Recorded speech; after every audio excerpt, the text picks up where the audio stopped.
disampaikan ada beberapa pejabat yang terlibat selama ini untuk integritas. Ini akan kita tegakkan.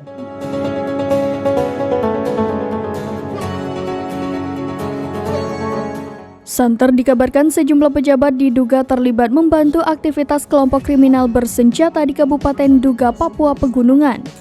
Kapolda Papua Irjen Pol Matius Devakiri mengaku sudah mengantongi beberapa nama pejabat tersebut. Nasib mereka pun terancam lantaran pihak yang berwajib akan segera bertindak. Mengutip Tribunnews.com, Matius mengatakan dirinya sudah menyampaikan terkait beberapa pejabat yang terindikasi terlibat mendanai KKB. Tak hanya pejabat di jajaran instansi pemerintah, namun dirinya juga akan menelusuri masyarakat yang mendukung aktivitas kelompok kriminal bersenjata di Papua.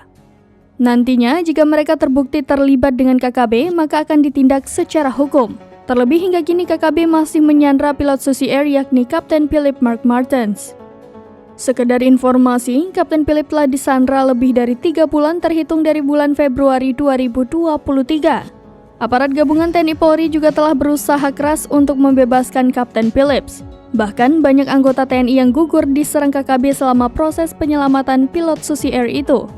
Oleh karena itu, Matius berjanji akan menindak semua pihak yang terlibat dengan KKB. Meski demikian, pihaknya belum membeberkan siapa saja pejabat yang terindikasi membiayai kelompok separatis yang dipimpin Egyanus Kogoya tersebut. Akan menyasar kepada semua siapapun, baik masyarakat bahwa para pejabat yang ada di dalam instansi pemerintah yang mendukung kegiatan aktivitas Egyanus tentunya akan kita tegakkan.